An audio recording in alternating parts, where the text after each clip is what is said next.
மிக சிறந்த நிகழ்ச்சியில பங்கு பெறக்கூடிய வாய்ப்பு எனக்கு இந்த தேசம் வழங்கியிருக்கிறது. மிக பணிவோடு அதை ஏற்றுக்கொண்டு இப்போ நான் முன்னால் இருக்கிறேன். மிக மிக ஒரு உயரிய ஒரு நிகழ்வாக நான் பார்க்கிறேன். 100 ஆண்டு காலம் என்பது சாதாரணமான ஒரு விஷயம் இல்லை. ஒருத்தரை வாழ்க்கிற போது சதமானம் பவதி சதாய புருஷன் சொல்லுவோம்.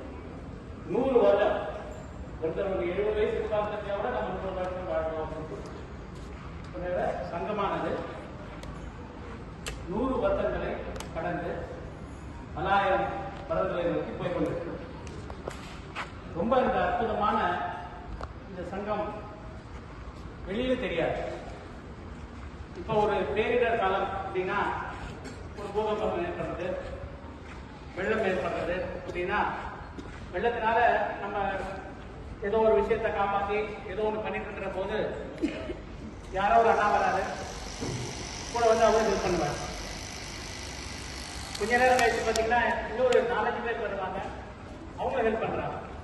பரவாயில்ல, யாரோ இருக்காங்க ஹெல்ப் பண்ணுறாங்க. ஒரு 10 பேர் வராங்க ஹெல்ப் பண்ணுறாங்க. ஹெல்ப் பண்ணுற போது, உதவி செய்கிற போது அவங்களுக்குள்ள ஏதாவது ஒரு பொருளை பரிமாற்றுறதுக்காக அல்லது அழைப்பதற்காக ஏதாவது ஒரு பேர் கொடுக்கும்போது, நீ கொஞ்சம் இதை பாஸ் பண்ணி என்கிட்ட கொடுங்க, நீ அதை வாங்கி கொடுங்க அப்படின்னு சொல்லுகிற போது இந்த ஜீன் கால விழுகிற போது தான் இவர்கள் பயன்படுத்துகிறார்கள் என்று நம்மால் அடையாளம் காண முடியும். அது வரைக்கும் அவர்கள் யார் என்று யாருக்குமே தெரியாது. சரி, கொஞ்ச நேரம் கழிச்சு திரும்பி பார்த்தா அவங்க அங்க இருக்க மாட்டாங்க. எங்க போயிருப்பாங்க அப்படின்னா, வேறொரு இடத்துல எங்க முக்கியமான பணி இருக்கிறதோ அங்க போயிருப்பாங்க. அப்ப இவங்களை இங்க யார் இங்க போங்க அங்க போங்கன்னு யாராவது சொல்றாங்களா? அவர்கள் சேவை செய்கிறார்கள். எப்படி சேவை செய்கிறார்கள்? சுயமா சேவை செய்கிறார்கள். அதனாலதான் சுயம் சேவைகள். ஒரு இடத்துல இருந்து இன்னொரு இடத்துக்கு போய் அடுத்த வேலை பார்க்கும்போது இந்த இடத்துல போய் நான் வேலை பண்ணேங்கிறத யாருக்கும் சொல்றது இல்லை. இது ரொம்ப ஆச்சரியமான ஒரு விஷயம். பல இடங்கள்ல நானும் பார்த்திருக்கேன். அதாவது எப்படின்னா, அவங்க தேங்க்ஸ் சொல்லும்போது, ஆனா நீங்க தான் அன்னைக்கு வந்து ஹெல்ப் பண்ணீங்க அப்படின்னா, அந்த இடத்துல அந்த வாழ்த்துக்களை கூட பாராட்டுகளை கூட வாங்காம நகர்த்து விடுவார்கள். இதுதான் சுயம் சேவர்களுடைய உண்மையான ஒரு அடையாளம். இது மிகப்பெரிய ஒரு விஷயம்.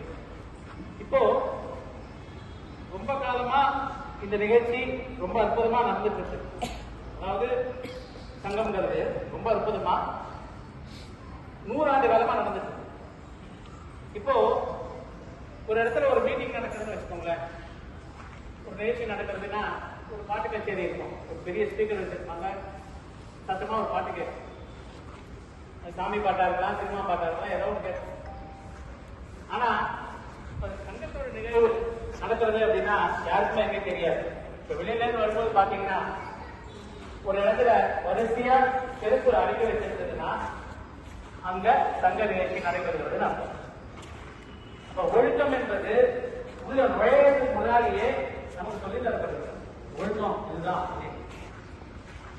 ரொம்ப ஆச்சரியமான ஒரு விஷயம். அங்க நம்ம பாதரட்சையை கரெக்டா வைக்கிற போதே நம்ம ஒழுக்கம் அங்கேயே ஆரம்பிக்குது. பாதரட்சிக்கு அடுத்தது கண்ட அச்சமா பார்த்துட்டு அடுத்தது உள்ள போயிடும். அப்போ அப்படிப்பட்ட ஒரு மாணவர் எவ்வளவு ஒழுக்கமா வருவார். அதுதான் வெற்றியவாதி பண்ணியிருக்காரு. பேரை சொல்றதுக்கெல்லாமே கருதி முடியல. இது ரொம்ப ஆச்சரியமான விஷயம். 79 80களில் கமல் பகுதியில் ஸ்டார்ட் ஆரம்பித்தாங்க. ஆரம்பிக்கும் போது அதுல 3 டேஸ்ல ஃபுல் 3:40 நிமிடம் 4 மணிக்கு ஸ்டார்ட் ஆகும். கலந்துக்குவோம். அப்படி கலந்துக்கிற போது ரொம்ப அற்புதமா என்ன நடந்ததுன்னா, ஒரு நாளைக்கு ஒரு நோட்டீஸ் பண்ணி கொடுத்தாங்க. நோட்டீஸ் வச்சுக்கோங்க பாருங்க, அவ்வளவுதான். என்னன்னு சொன்னா, அதை படிச்சு பார்க்கும்போது பாத்தீங்கன்னா, மவுண்ட் ரோடு இப்ப அண்ணா சாலை மவுண்ட் ரோடுல பால் ஸ்ட்ரக்சர் இருக்கு, ஆரம்பிக்குது. கோபாலபுரத்துல பள்ளிக்கூடத்துல நிறைவாகிறது அப்படின்னு இருக்கு. சரிங்க, விஷயம் அவ்வளவுதான். நான் ஒரு பிரிண்டிங் பிரஸ் தான் எங்க வீட்டை வச்சிருந்தோம். அதனால இதெல்லாம் அப்படி வித்து பார்த்தாக்க அதை போட்டு இருந்தது 4:16 மணிக்கு சஃபயர் சேர்ந்தே கரெக்டாக.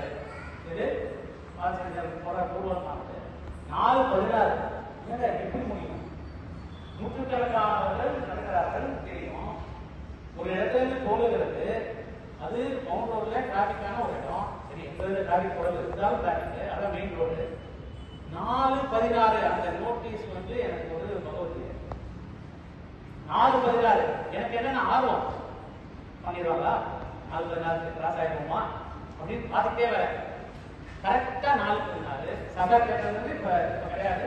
உங்களுக்கு அந்த மவுண்ட் ரோட் பிரிட்ஜுக்கு 4:16 கிராஸ் ஆகுது. கோபாலபுரம் போறோம், மீட்டிங் நடக்குது. இது மிகப்பெரிய ஒரு ஈர்ப்பு. யாரும் சொல்லி கொடுத்துருக்காங்க இது மாதிரி ஒழுக்கமா இருக்க வேண்டும் என்று சொல்லி கொடுத்த எழுதி வச்சுட்டு பார்க்கலாம் நடக்குது. இப்படிதான் நாமும் நடக்க வேண்டுமா என்று நமக்கு சொல்லாமலே சொல்லிக் கொடுக்கக்கூடிய வித்தையை எக்கேவாக்கி சொல்லிக் கொடுத்தார். அடுத்தது பாத்தீங்கன்னா ஒரு பெரிய வாய்ப்பு, எக்கேவா சமாஜ சமிதியில ஒரு பணி செய்யக்கூடிய வாய்ப்பு அப்பப்போ கிடைச்சது. அதுல யோகா கேம்ப்லாம் எப்போது நடக்கும், அதுக்கெல்லாம் போய் சின்ன ஹெல்ப் பண்ணிட்டு இருக்கோம். 82, 83 ஞாபகம் இருக்கு அந்த டைம் தான். அதெல்லாம் கொஞ்சம் சின்ன ஹெல்ப் பண்ணிட்டே இருக்கும்போது அப்போ யோகா கேம்ப்லாம் முடியும் போது நம்ம பச்சவடியில வாரத்தில் ஒரு முறை 14 முறை அவங்களுக்கு காலை வேலையில சில பயிற்சிகள் இருக்கும். அது அவங்களுக்கு உடல் தூய்மைக்கான பயிற்சியா இருக்கும். அப்போ அந்த காலையில போய் அங்க போய் சமயத்தை டெவலப் பண்றது எதுவும் அரியனான சில வேலைகள்லாம் செய்யக்கூடிய வாய்ப்பு.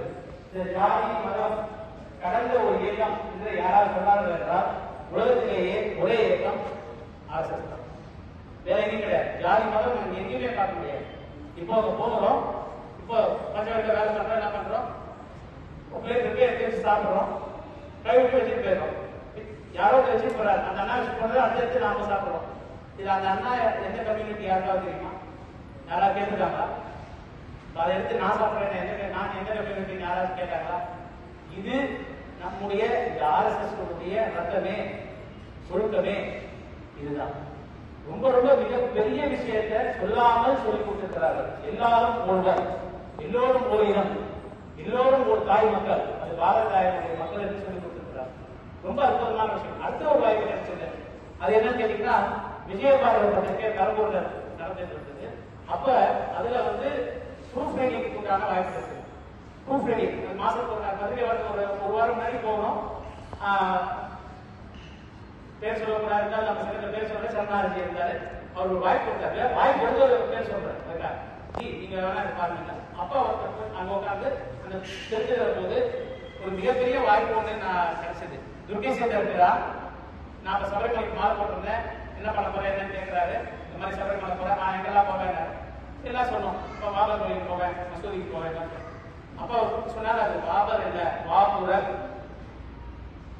நான் சொல்றதை எழுது அப்படின்னு சொன்னாரு. சுவாமிகள் சொல்ல அரிய டிக்டேஷன் அப்படியே எழுதுறேன், இதை போய் பப்ளிஷ் பண்ணாரு. இது விஜயபாரதத்தை பப்ளிஷ் பண்ணு பாபுரர். இது இப்ப என்னமோ புதுசா பேசிட்டு இருக்காங்க.